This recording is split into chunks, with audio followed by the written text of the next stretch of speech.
नमस्कार, मैं कल्पेश चक्रवर्ती एक बार फिर से आप सभी का स्वागत करता हूं मेरे इस YouTube channel a new tricky era of chemistry with Kalpesh sir पर। देखिए, आज की क्लास में जो आप लोग डिस्कस करने जा रहे हैं वो एक विशेष टॉपिक होगा, क्योंकि इस टॉपिक को पढ़ने के बाद आप चाहे किसी भी कंपटीशन में जाएं, वहां आए हुए 5 तरह के क्वेश्चंस को आप लोग सोल्व कर पाएंगे। सबसे पहले मैं ये बात करूं कि वो 5 प्रकार के प्रश्न क्या क्या होंगे। तो आप लोगों ने जब भी देखा हो तो कहीं ऐसे क्वेश्चन दिखाई देते हैं कि निम्न में से कौन अनुचुंबकीय होगा या कौन प्रतिचुंबकीय होगा। पहले टाइप का क्वेश्चन है भाई। दूसरे तरह का क्वेश्चन होता है कि निम्न में सबसे अधिक अयुग्मित इलेक्ट्रॉन किसमें है। दूसरे तरह का क्वेश्चन देखिएगा। तीसरे तरह का प्रश्न आता है कि कौन रंगीन होगा और कौन रंगहीन होगा, इस प्रकार के प्रश्न। चौथा प्रश्न आपके पास आता है कि निम्न में से किसका चुंबकीय आघूर्ण सर्वाधिक होगा या किसका चुंबकीय आघूर्ण सबसे कम होगा। और 5वें प्रकार का प्रश्न आता है, कोई भी एलिमेंट आपको दे दिया जाता है और पूछा जाता है कि इसका निम्न में से सही इलेक्ट्रॉनिक विन्यास क्या होगा।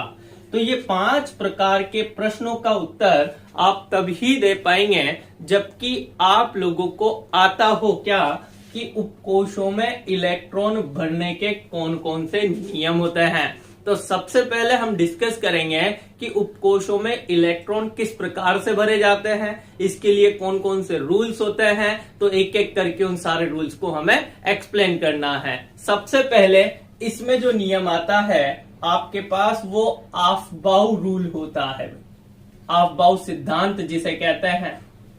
दूसरा नियम जिसे N+L रूल कहा जाता है। थर्ड नियम जिसे हुंड का नियम कहा जाता है। और फोर्थ जो आपके पास है उसे पाउली का नियम कहा जाता है या पाउलीज रूल कहा जाता है। तो ये 4 नियम आप लोग डिस्कस करेंगे, जिसमें सबसे पहले आज हम डिस्कस करने जा रहे हैं ऑफबाउ रूल की। अब ये ऑफबाउ रूल क्या है, इस पर हम थोड़ी सी चर्चा करते हैं। तो एक एक करके सुनिएगा सारी बातों को। सबसे पहली बात कि ऑफबाउ एक जर्मन वर्ड है। ऑफबाउ एक जर्मन वर्ड है, जर्मन शब्द होता है, जिसका अर्थ यदि आप सीधी भाषा में लेना चाहें वो होता है रचना करना या निर्माण करना। ओके भाई, तो पहली बात तो ये कि ऑफबाउ सिद्धांत में जो ये ऑफबाउ वर्ड है, ये ऑफबाउ वर्ड जर्मन भाषा से लिया गया है, जिसका हिंदी में यदि आप अर्थ देखें तो रचना करना या निर्माण करना। अब ये रचना किसकी करनी है, निर्माण किसका करना है। तो आप लोगों को पता है कि किसी भी पर्टिकुलर परमाणु में उपस्थित इलेक्ट्रॉनों को एक निश्चित क्रम में जमाया जाता है, उसे कहते हैं आप लोग इलेक्ट्रॉनिक विन्यास। दैट मीन्स आपको किसी पर्टिकुलर परमाणु के लिए इलेक्ट्रॉनिक विन्यास की रचना करनी है। ओके, तो इलेक्ट्रॉनिक विन्यास की रचना करने के लिए आप लोगों को ऑफबाउ सिद्धांत पढ़ना ही पड़ता है। अब इसमें समझिएगा काम की बात कि ऑफबाउ सिद्धांत कहता क्या है। ये कहता है कि इलेक्ट्रॉन को उपकोशों में ऊर्जा के बढ़ते क्रम में भरा जाता है। ठीक है भाई, इलेक्ट्रॉनों को उपकोशों में ऊर्जा के बढ़ते क्रम में भरा जाता है, अर्थात सबसे पहले इलेक्ट्रॉन उसमें भरे जाते हैं जिसकी ऊर्जा सबसे कम होती है। जब उसमें इलेक्ट्रॉन उसकी क्षमता के अनुसार पूरे भर दिए जाते हैं, तब जाके अगले उपकोश में जिसकी ऊर्जा पहले वाले से ज्यादा होती है उसमें इलेक्ट्रॉन भरे जाते हैं। एक बार फिर रिपीट कर रहा हूं कि पहले इलेक्ट्रॉन कम ऊर्जा वाले उपकोश में भरे जाते हैं, जब उसमें कंप्लीट उसकी क्षमता के अनुसार इलेक्ट्रॉन भर दिए जाते हैं तब जाके उससे ज्यादा ऊर्जा वाले उपकोष में इलेक्ट्रॉन भरे जाएंगे। दैट मीन्स अफबाउ सिद्धांत केवल सिंपल सी बात कह रहा है कि इलेक्ट्रॉनों को उपकोष में ऊर्जा के बढ़ते क्रम में ही भरा जाता है। क्लियर? अब इस ऊर्जा के बढ़ते क्रम को एक्सप्लेन करने के लिए आप लोगों ने एक फ्लो चार्ट बना रखा है भाई बोर्ड पे। बिल्कुल इसे ध्यान से देखेंगे और ये बचपन से ही हम लोग सीखते हुए आए हैं और आज इसको थोड़ा सा और एक्सप्लेन कर लेंगे। तो बिल्कुल ध्यान दीजिएगा, मैंने क्या किया है 1s 2s 3s 4s 5s 6s, बोलो ये s कक्षक की सीरीज है, s उपकोष की सीरीज है। फिर मैंने 2p 3p 4p 5p 6p लिखा, फिर मैंने 3d 4d 5d 6d लिखा, फिर मैंने 4f 5f 6f लिखा। अब आपके मन में विचार आएगा, आपके में नहीं तो आपके छोटे भाई बहन के में तो आएगा कि सर आप लोगों ने 1s लिखा, फिर आपने 1p तो लिखा ही नहीं, सर आपने 2p लिखा तो सर आपने 2d तो लिखा ही नहीं, सर आपने 3d लिखा तो आपने तो 3f लिखा ही नहीं। तो ऐसा क्यों नहीं किया मैंने? आप लोगों को मैंने पिछले वीडियो में क्वांटम नंबर पढ़ाया है भाई, और उस क्वांटम नंबर में एक रूल आप लोगों ने पढ़ा होगा, केवल वही उपकोष संभव होते, केवल वही उपकोष संभव होते जिसके लिए n की वैल्यू l से ज्यादा होती है। आप लोग देखें मैंने 1p क्यों नहीं लिखा? यदि मैं 1p लिखता तो मेरे भाई बताओ n की वैल्यू इसके लिए अब तो देखनी आ गई होगी ना। बोलो n की वैल्यू 1 है इसके लिए, और बोलो p उपकोष के लिए l की वैल्यू भी एक ही होती है, तो n और l के मान तो बराबर हो गए। आप एक बात जानते हैं, केवल वही उपकोष संभव होता है जिसके लिए n is greater than l हो। अच्छा 1s क्यों लिखा? तो 1s तो लिख सकता हूं क्योंकि n की वैल्यू इसके लिए 1 है और s के लिए l की वैल्यू कितनी होती है? बोलो 0। इन दैट केस बोलो n की वैल्यू ज्यादा है तो बताओ 1s तो हो सकता है। फिर किसी के मन में बात आई सर 2d तो लिखा ही नहीं, तो 2d होता भी नहीं है, संभव ही नहीं है, क्योंकि n का मान तो 2 और d के लिए l का मान भी कितना होता है? बोलो 2 ही होता है। दैट मीन्स n और l बोलो यहां भी बराबर हो गए। तो ऐसे उपकोष कभी भी संभव नहीं होते हैं, केवल वही उपकोष संभव होते हैं जिनके लिए n की वैल्यू l से ज्यादा होती है। बोलो मेरी बात समझ में आ गई? तो पहला डाउट तो ये कंप्लीट किया आप लोगों ने कि भैया मैंने 1s से स्टार्ट किया तो 1p से क्यों नहीं किया। अच्छा 2p से स्टार्ट किया तो 2d से क्यों नहीं किया। इस चीज का आंसर यहां लिखा हो। अब आगे चलता है, देखिएगा बहुत काम की बात है। यहां से आप लोग इस स्कीम को देखकर ऊर्जा का क्रम लिख पाएंगे, ऊर्जा का आरोही क्रम लिख पाएंगे। अब ये आरोही क्रम इंक्रीजिंग ऑर्डर जो आप लोग लिख रहे हैं ना, हिंदी भाषा बड़ी खतरनाक है। आरोही क्रम कंफ्यूज होता है बच्चा और पेपर में साफ साफ लिखा आता है कि निम्न को इनके आरोही क्रम में व्यवस्थित करें। आरोही से मत परेशान होना, याद रखो एक मूवी आई थी थोड़े दिन पहले, आशिकी 2 थी, और उस आशिकी 2 में जो एक्ट्रेस थी उसका नाम आरोही ही हुआ करता था। याद आ गया होगा। केमिस्ट्री भले याद आए ना आए लेकिन मूवीज हमें याद रहती है। तो आशिकी 2 में जो एक्ट्रेस थी उसका नाम आरोही था, जो पहले छोटे स्तर पर गाया करती थी और धीरे धीरे धीरे धीरे देखो वो सुपरस्टार बनी ना। दैट मीन्स छोटे से बड़े की तरफ बढ़ना बोलो आरोही क्रम कहलाता है। एक मजाक वाली बात थी, समझ में आ गई होगी मजाक मजाक में ही। अब आगे चलते हैं अपन लोग। यहां से आप लोग ऊर्जा का आरोही क्रम लिखने जा रहे हैं। तो देखो ये जो स्कीम मैंने बनाई ये आपको बनाना आना चाहिए। फिर देखो इसका क्रम लिखने के लिए एरो में जो निकाल रहा हूं उन एरोज को आपको देखना है। बोलो पहला एरो मेरा यहां से निकला, वापस मेरे को एरो इधर से ही निकालना है, ज्यादा ही कट गया है, निकल गया। फिर से देखो मैंने एरो को यहीं से निकाला है, फिर देखो वापस से मैं एरो को इधर लेके आ रहा हूं। देखते जाइएगा आप लोग, बिल्कुल आराम से समझ में आएगा, ज्यादा कठिन चीज है नहीं। ठीक है भाई। फिर देखो आप लोग, बिल्कुल ऐसे ही चलता जाएगा। ये एरोज हमेशा वापस पीछे से ही स्टार्ट करने हैं आप लोगों को। ओके भाई, अब देखो यहां से मुझे क्रम समझ में आएगा, और वो क्रम कैसे आएगा बिल्कुल ध्यान से देखेंगे आप लोग, और मेरे साथ साथ बोलने की कोशिश करें। बताएं, ये एरो सबसे पहले 1s में एंटर किया, दैट मीन सबसे कम ऊर्जा आपके 1s की है। इससे ज्यादा ऊर्जा बोलो किसकी होगी, 2s की। इससे ज्यादा ऊर्जा बोलो 2p की। उससे ज्यादा ऊर्जा बोलो 3s की। फिर उससे ज्यादा ऊर्जा बोलो 3p की। देन अब 3p के बाद में देखिएगा कौन आ गया, 4s। 4s से ज्यादा ऊर्जा किसकी बोलो, 3d की। 3d के बाद में आ रहा है देखो 4p। 4p के बाद में आ रहा है आपके पास 5s। बिल्कुल एज इट इज इसी में से टिप टिप कर लिखना है। 5s के बाद आप लोगों के पास आ रहा है 4d। उसके बाद में आ रहा है आपके पास 5p।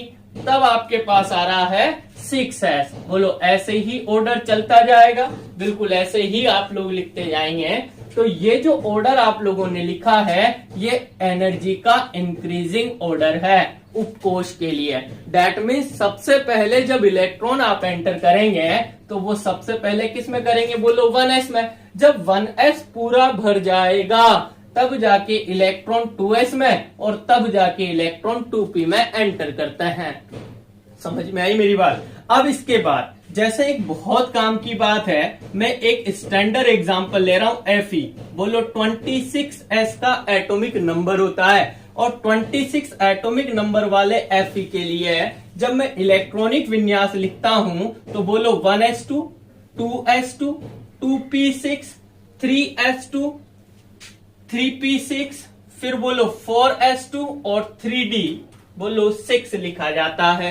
यही इसका इलेक्ट्रॉनिक विन्यास है। इस विन्यास को ऐसे भी लिख सकते हो आप लोग 1s2, 2s2, 2p6, 3s2, 3p6, 3d6 और 4s2 बोलो लिख सकते हैं आप लोग। अब देखो काम की बात, इस विन्यास में कुछ विशेष चीजें बताने जा रहा हूं मैं आपको। आप लोगों को सबसे पहले ये चौथी कक्षा दिखाई दे रही होगी। अच्छा, कक्षाएं दिखाता हूं। बोलो ये पहली कक्षा 1s, ये दूसरी कक्षा 2s 2p, ये तीसरी कक्षा 3s 3p 3d। अब आप लोग एक चीज नोटिस कीजिएगा, पहले जब आप लोगों ने पढ़ा था क्वांटम नंबर तो मैंने वहां समझाया था आपको कि पहली कक्षा में केवल एक ही उपकोष होता है, वो है 1s। दूसरी कक्षा में 2 उपकोष होते हैं, वो होते हैं 2s और 2p।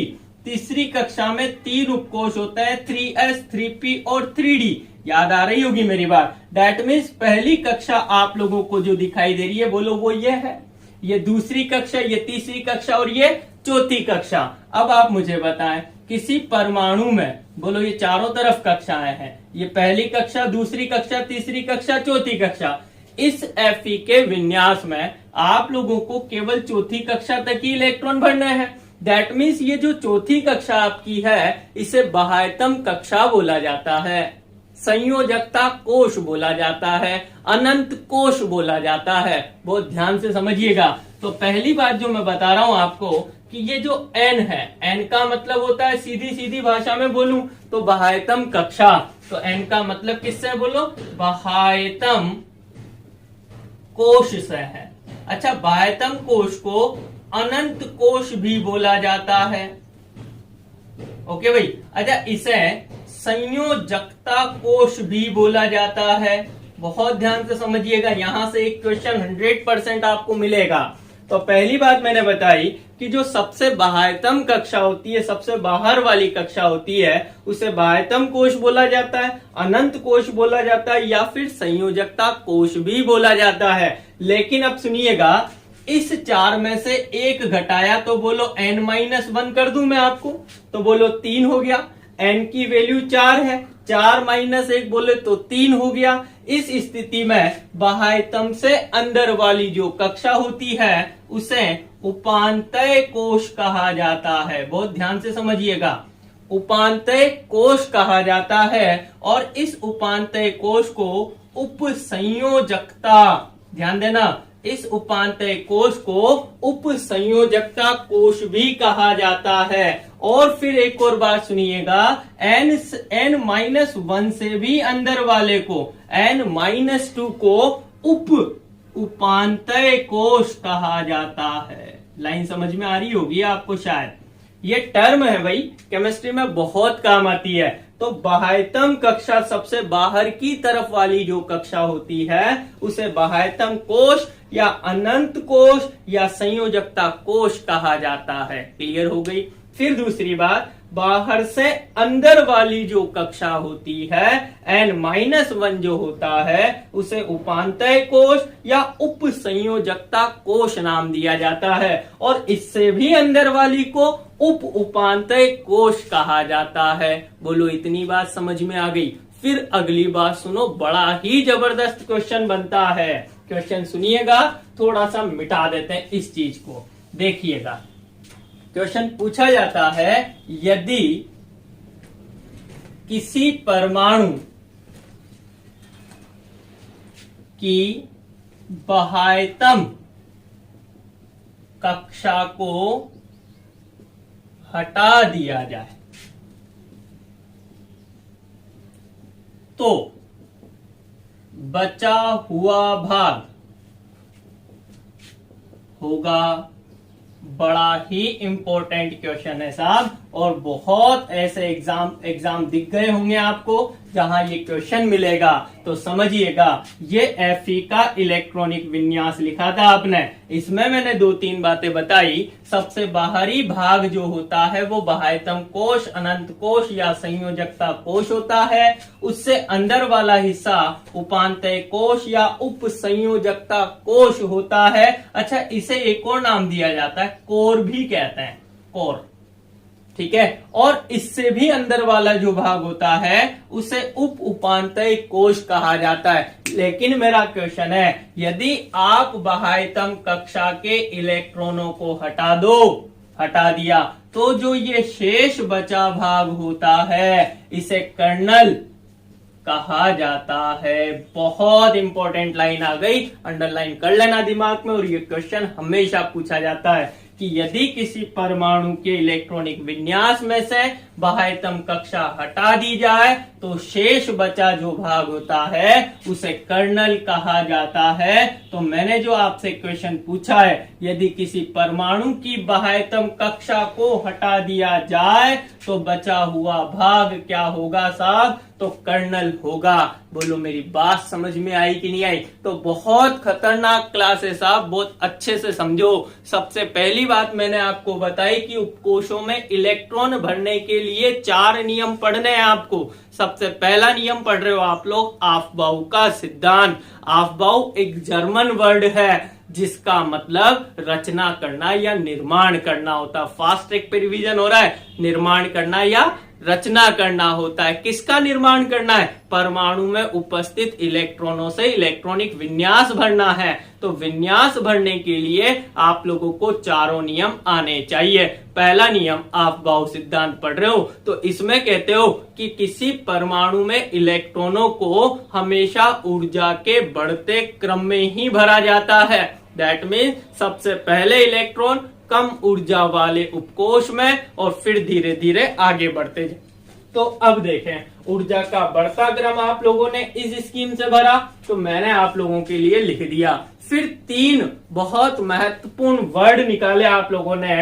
एक स्टैंडर्ड एग्जाम्पल लिया मैंने Fe का। इस Fe के एग्जाम्पल में लास्ट जो इलेक्ट्रॉन भरा जा रहा है वैसे तो 3D में आता है, लेकिन बाह्यतम कक्षा 4s है। दैट मीन्स ये बाह्यतम कक्षा, बाह्यतम कोश या अनंत कोश या संयोजकता कोश कहलाता है। इससे जस्ट अंदर वाली बोले तो n की वैल्यू 4 है, तो n-1 वाली जो कोश होती है उसको उपांतय कोश या उप संयोजकता कोश या कोर कहा जाता है। और इससे भी अंदर वाली दैट मीन्स n-2 वाले कोश को उप उपांतय कोश कहा जाता है। क्लियर? अब एक क्वेश्चन आया, बाह्यतम कक्षा के इलेक्ट्रॉन को हटा दो तो जो बचा हुआ हिस्सा होता है, बचा हुआ भाग होता है, उसे कर्नल कहा जाता है। उम्मीद करता हूं मेरी बात समझ में आ गई होगी। वीडियो कैसा लगा कमेंट बॉक्स में कमेंट करें और इस चैनल को सब्सक्राइब करें। बाकी थैंक यू वेरी मच आज के लिए।